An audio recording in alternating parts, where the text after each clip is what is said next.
आप देख रहे हैं भवानी टाइम्स। गोंदिया की प्रतिष्ठित गुजराती नेशनल हाई स्कूल में आयोजित वार्षिक स्नेह सम्मेलन फन फेयर 2024 बड़े ही हर्षोल्लास और भव्यता के साथ संपन्न हुआ।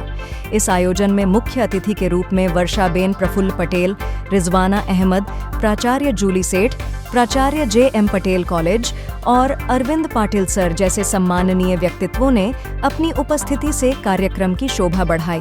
फन फेयर में विभिन्न प्रकार के फूड स्टॉल, मनोरंजन के साधन और गतिविधियां आकर्षण का मुख्य केंद्र रहे। न केवल विद्यार्थियों ने बल्कि उनके अभिभावकों ने भी इस कार्यक्रम में बढ़ चढ़कर भाग लिया, जिससे माहौल और भी जीवंत हो गया। बच्चों और युवाओं के लिए फन फेयर मनोरंजन और रचनात्मकता का संगम था। वहीं अभिभावकों के लिए यह सामाजिक मेलजोल और अपने बच्चों की प्रतिभा देखने का एक विशेष अवसर बना। फन फेयर ने स्कूल और समुदाय के बीच एक मजबूत संबंध को प्रकट किया और शिक्षा के साथ साथ सांस्कृतिक मूल्यों को प्रोत्साहित करने का अद्वितीय उदाहरण प्रस्तुत किया।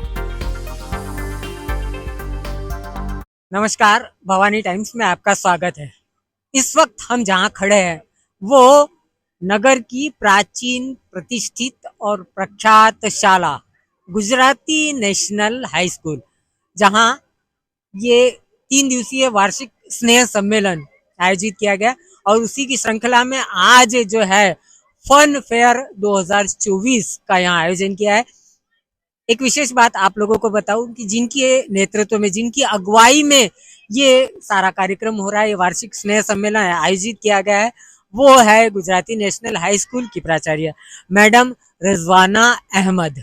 आइए उनसे जानते हैं। सबसे पहली बात तो मैडम आपसे ये जानना चाहेंगे कि आपके नेतृत्व में इतना बेहतरीन, मतलब विद्यार्थियों के सर्वांगीण विकास के लिए जो कार्य किया जा रहा है, तो बच्चों की हौसला अफजाई के लिए क्या कहना चाहिए? 4 दिवसीय कार्यक्रम, बल्कि मैं बोलूंगी कि 5 दिवसीय बोल सकते हैं हम इसको। पहला सेशन, पहला सत्र जब खत्म होता है स्कूल का, उसके बाद हम सारे स्पोर्ट्स, कल्चरल एक्टिविटीज लेते हैं और सबसे आखिरी दिन होता है हमारा ये भव्य फन फेयर, जिसका उद्घाटन आज माननीय वर्षाबेन के हाथ से हुआ है। इसमें हम कोशिश करते हैं कि हमारे बच्चे एक ट्रेडिंग का, एक बिजनेस का स्किल भी सीखें। पढ़ाई के साथ साथ आज एक कौशल भी आना बहुत ज़रूरी है।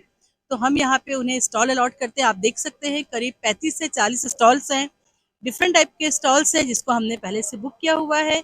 और बच्चे, इसमें कुछ बच्चों ने आउटसोर्सिंग किया हुआ है, यानी कि दूसरे को उन्होंने हायर किया हुआ है। तो ये कला भी उन्हें आनी चाहिए, क्योंकि आज का ज़माना ही आउटसोर्सिंग का है। बहुत सारी चीज़ें प्राइवेटाइजेशन का आउटसोर्सिंग पर जारी है और बहुत सारे बच्चे ऐसे हैं जो अपनी स्किल दिखा करके ये बिजनेस को यहाँ डेवलप कर रहे हैं। हमारा उद्देश्य यहाँ पे सिर्फ ये है कि बच्चों को एक कॉन्फिडेंस लेवल में हम लेकर आए कि अगर वो स्टडीज़ के अलावा कोई बिजनेस भी करना चाहे तो उसमें किस तरह सफल कर हो सकते हैं।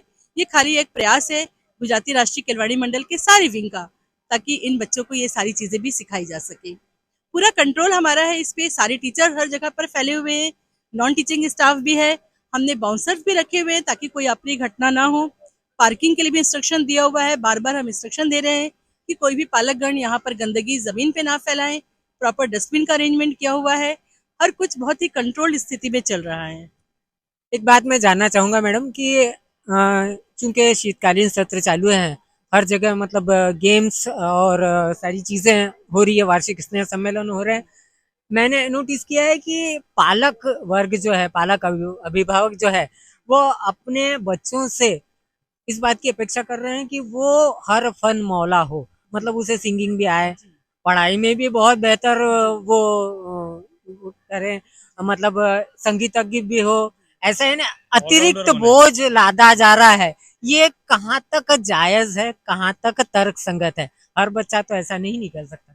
बिल्कुल सही कहा आपने, हर बच्चे में हर टैलेंट होना जरूरी नहीं है, इसलिए हमारे यहाँ विविध प्रकार की गतिविधियां ली जाती है, जिसमें इंडोर गेम्स, आउटडोर गेम्स, बौद्धिक स्तर के इंटेलिजेंस बेस्ड गेम भी होते हैं, सॉफ्टवेयर के होते हैं, साइंस के होते हैं, हर तरह के स्किल है, ताकि बच्चा अपने उन हिडन टैलेंट को ला सके। क्योंकि हर बच्चे पे ओवर हम बोझ नहीं डाल सकते, तुम पढ़ाई भी करो, तुम स्पोर्ट्स में भी जाओ, बट मल्टी टैलेंट होना जरूरी है। इसलिए काफी सारी गतिविधियां होती हैं ताकि बच्चे अपनी चॉइस के हिसाब से अपनी कला का और अच्छे से निखार सके। वो एक अंतिम सवाल और मैं जानना चाहूंगा, वो ये है कि जो मोबाइल है, भ्रमण ध्वनि यंत्र, उसका आज की तारीख में दुरुपयोग हो रहा है। यदि पेरेंट्स बच्चों को इससे कहे तो उनकी बात नहीं मानते। मैं चाहता था कि एक सोशल अवेयरनेस के लिए आज मैसेज पास करें। जी बिल्कुल सही कहा है। जब से कोविड हुआ है और ऑनलाइन क्लासेस हुई हैं, आप देख सकते हैं बहुत सारी आजकल बड़ी बड़ी कोचिंग प्लेटफॉर्म जो है वो भी ऑनलाइन हो गए हैं। इसके लिए एक बहुत अच्छा कहा गया है कि मोबाइल जो है it's a good servant but a very bad master. हम बच्चों को हमेशा बार बार वर्कशॉप लेते हैं, सेमिनार लेते हैं, जिसमें बताया जाता है कि आप इसका सदुपयोग कैसे करें और इसको खुद का मास्टर ना बनने दिया जाए। और बिल्कुल स्कूल में मोबाइल अलाउड नहीं है।